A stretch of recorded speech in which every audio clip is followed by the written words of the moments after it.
नमस्कार। गर्मियों में गहरी जुताई करनी चाहिए, ये बहुत फायदेमंद है। ये आपने सुना होगा।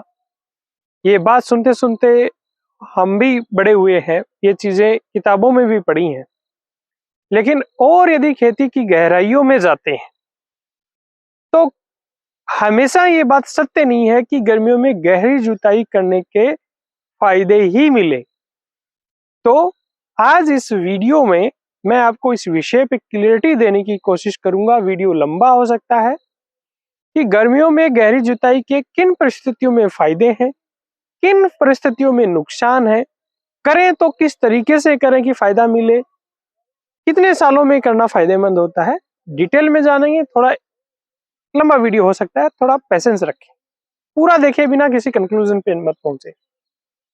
देखिए, पहले हम जो रूटीन चीज सुनते आ रहे हैं उसी की बात कर लेते हैं कि गर्मियों में गहरी जुताई करने के क्या फायदे हैं। देखिए, गर्मियों में गहरी जुताई, आप सामान्य खेती कर रहे हो, केमिकल फार्मिंग कर रहे हो, आप इंटीग्रेटेड क्रॉप मैनेजमेंट कर रहे हो, तो आपको गर्मियों में गहरी जुताई के फायदे मिलेंगे। तो ज्यादातर लोग वही कर रहे हैं, तो उसी की बात कर लेते हैं। पहले गहरी जुताई करते हो, उसमें आपकी मिट्टी उलट पुलट हो जाती है काफी गहराई तक, और उसका सबसे बड़ा फायदा ये मिलता है कि आपके लगातार कम कम गहराई पे जुताई होने से, बुआई होने से, हैवी मशीनरी यूज होने से और फर्टिलाइजर यूज होने से आपकी जमीन में 1 फीट के नीचे आपको हार्ड लेयर, एक हार्ड पान जिसको बोलते हैं, मिट्टी में एक कठोर परत सी बन जाती है, जिसकी वजह से खेत का पानी खड़ा रहता है, पानी नीचे नहीं जा पाता है, फसलों की जड़ें नीचे नहीं जा पाती है, नीचे से पोषक तत्व नहीं ला पाती हैं और जड़ें गहराई तक नहीं जा पाती हैं, इसलिए वो आड़ी भी गिर सकती है। तो ये सब समस्याएं होती हैं। तो गर्मी में गहरी जुताई कर दें तो पानी भी ठीक से नीचे तक जाएगा, आपके पेड़ पौधों की जड़ें नीचे तक जाएंगी, नीचे से न्यूट्रिएंट ला पाएंगी, मिट्टी का कटाव कम होगा, फायदा है। दूसरा, यदि खरपतवारों के परिप्रेक्ष्य में देखें तो एक सामान्य विचारधारा से सोचा जा सकता है कि जो सबसे खतरनाक खरपतवार है, दूब और मोथा, उनको गर्मियों में गहरी जुताई से मैनेज किया जा सकता है। उससे बेहतर कोई तरीका नहीं है दुनिया का। क्यों? दोनों का वेजिटेटिवली प्रोपोगेट होते हैं, बीज से कम वानस्पतिक प्रवर्धन ज्यादा होता है। दूब को ले लो, तने के टुकड़े रह जाते हैं, 4 टुकड़े रह गए, उससे भी बढ़ेगा, बहुत गहराई तक जड़ मिलेगी, गहराई तक इसका तना मिलेगा, तो कंट्रोल आपका दवाइयों से नहीं होता है। लेकिन जब गर्मियों में आपकी गहरी जुताई हो जाती है तो उसका वो तना पूरा ऊपर आ जाता है और वो high temperature, around 50 degree Celsius के आसपास आपका टेम्परेचर आ जाता है गर्मी में। उस समय उस हाई टेम्परेचर की वजह से वो डेसिकेट हो जाता है, वो सूख जाता है और आपकी धूप कंट्रोल हो जाती है। इफेक्टिव टेक्नोलॉजी मेरी खुद की अपनाई हुई है। मोथा, मोथा की जो गांठें होती हैं, ट्यूबर्स होते हैं, उनसे मोथा फैलता है। आगे के सालों में बहुत गहराई तक मोथे के ट्यूबर रहते हैं। तो गर्मी में गहरी जुताई करते हैं, ऊपर ट्यूबर आता है और वो हाई टेम्परेचर की वजह से उसका बिल्कुल राख की तरह पाउडर हो जाता है और वो उगने के काबिल नहीं बचता। अन्य जो खरपतवारों के बीज हैं वो भी ऊपर आते हैं, गर्मी की वजह से उनकी भी अंकुरण क्षमता खत्म हो जाती है। वीड कंट्रोल में बहुत प्रभावी।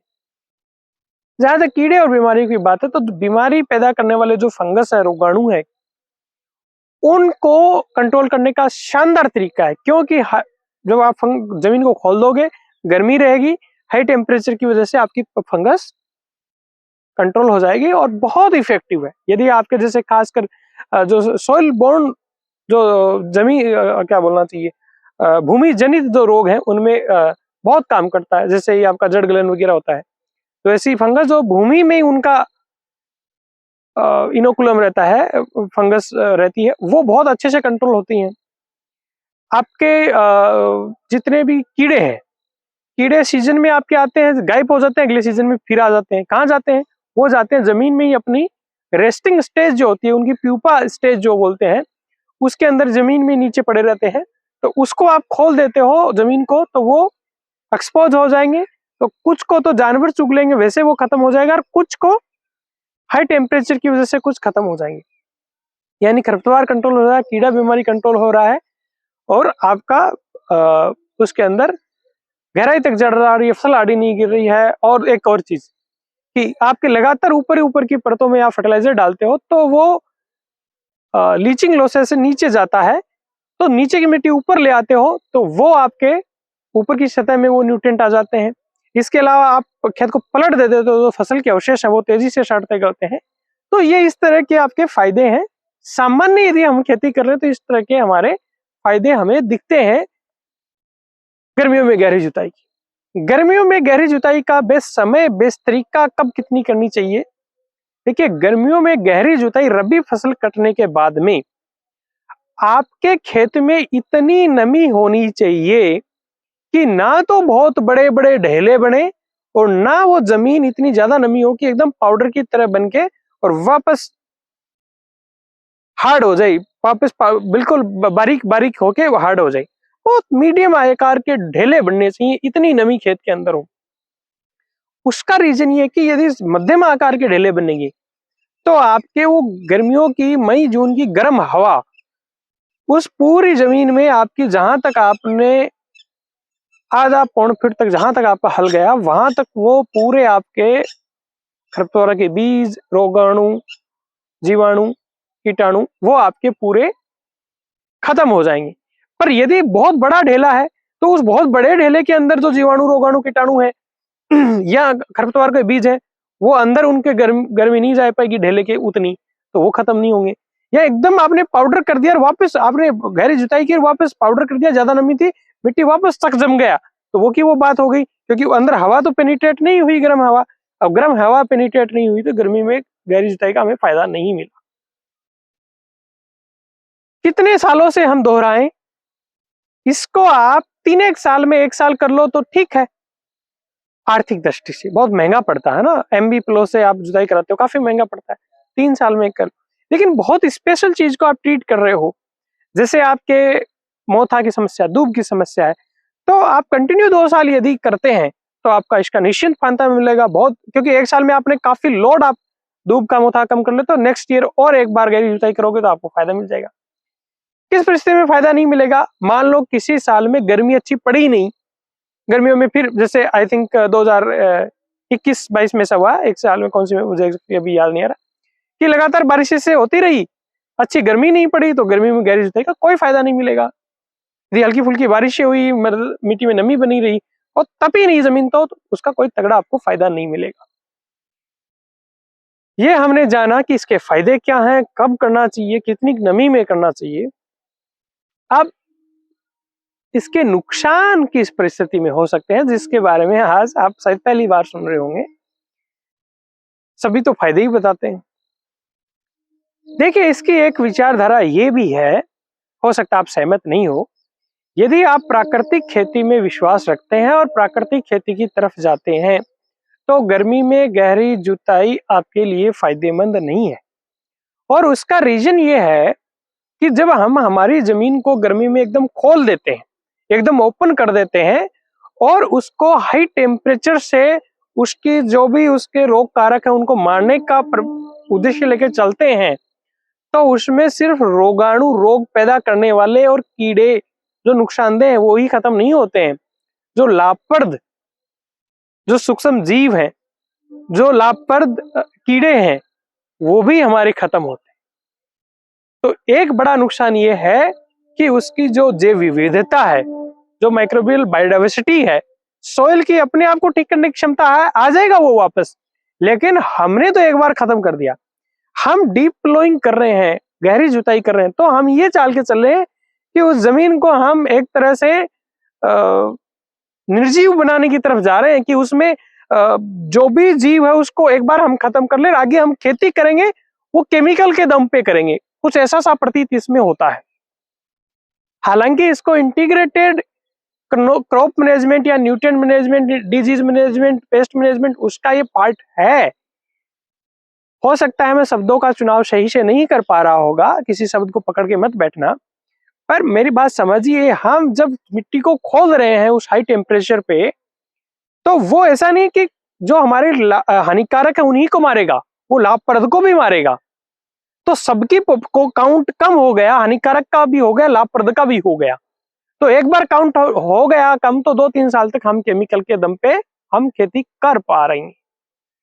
लेकिन वहीं जो नेचुरल फार्मिंग की, प्राकृतिक खेती की जो अवधारणा है, उसका बेसिक एम ये है कि लाभदायक, बेनिफिशियल, हमारी फसल को सपोर्ट करने वाले सूक्ष्म जीवों को की जो विविधता है, जो डाइवर्सिटी है, उसको सहारा देना है। तो वो कॉन्सेप्ट इसके अंदर खत्म होता है। तो प्राकृतिक खेती में एग्जैक्टली यदि उसकी थीम को समझो ना, थीम को, तो उसमें दो चीजों पे फोकस किया जाता है। बहुत खासकर तो सबसे मेन तो उसमें कंपोनेंट रखा जाता है सूक्ष्म जीव की विविधता, माइक्रोबियल बायोडाइवर्सिटी, और दूसरा उसमें फोकस रहता है कार्बनिक पदार्थ, ऑर्गेनिक मैटर, और वो दोनों ही चीजें डीप फ्लोइंग में जाती हैं। सूक्ष्म जीव कैसे गए इसको समझा। यदि हम गहरी जुताई करते हैं तो उससे गर्मियों में आपका ऑर्गेनिक मैटर बर्न आउट होता है। तो केमिस्ट्री में नहीं घुसेंगे, पर इतना समझे कि उससे आपका कार्बनिक पदार्थ बढ़ेगा तो नहीं, उससे आपका कार्बनिक पदार्थ बढ़ेगा तो नहीं, उससे कार्बनिक पदार्थ बढ़ने वाला आपको कोई फायदा नहीं। हाँ, डिकम्पोजिशन फास्ट हो जाएगा, लेकिन उससे कार्बनिक पदार्थ आपका बढ़ेगा तो नहीं। कई बार कुछ ऐसे स्टडी भी हैं जिनमें डीप फ्लोइंग की बजाय, और ये जो कन्वेंशनल हमारी टिलेज ऑपरेशन है जो हम करते आ रहे हैं, टिलेज ऑपरेशन, उनके कंपैरिजन में जीरो टिलेज बिना जुताई वाले ज्यादा बेहतर है। तो यदि हम प्राकृतिक खेती वाली विचारधारा के बारे में सोचते हैं तो डीप फ्लोइंग बहुत अच्छी चीज नहीं है। इसमें हम माइक्रोबियल बायोडाइवर्सिटी प्लस कार्बनिक पदार्थ दोनों को नेगेटिव की साइड में ले जा रहे हैं। लेकिन हम एज यूजुअल खेती कर रहे हैं, नॉर्मल वे में हम खेती कर रहे हैं। देखिए, कोई चीज किसी पे थोपी नहीं जा सकती। हम नॉर्मल वे में खेती कर रहे हैं तो yes, deep flowing, summer deep flowing, गर्मियों में गहरी जुताई बेनिफिशियल है, फायदेमंद है। लेकिन जब हम प्राकृतिक खेती की अवधारणा लेके चल रहे हैं, उस कॉन्सेप्ट को लेके चल रहे हैं, तो मैं समझता हूं कि ये डीप फ्लोइंग उसमें बहुत अच्छी स्ट्रेटेजी नहीं है। हाँ, लेकिन हो सकता है कि शुरुआत हम करें और हमारा पूरा गड़बड़ाया हुआ सिस्टम है, तो हम एक डीप फ्लोइंग से नीचे की हार्ड पान भी तोड़ दें, और उल्टा सीधा जो भी है अच्छा बुरा उसको भी खत्म करके एक नई शुरुआत करें। उसमें शुरुआती समय में हमें एक शुरुआत हम इसके साथ में कर सकते हैं। उम्मीद करता हूं मैं इस विषय पे आपको क्लियरिटी दे पाया। इसमें कई आपकी सालों से सुनते आए हो वो अवधारणा भी टूटी होगी, उसके लिए मैं सॉरी। बट इस विषय के बारे में जो मैं जितना जानता हूं वो मैं आपके सामने मैंने रखने की कोशिश की।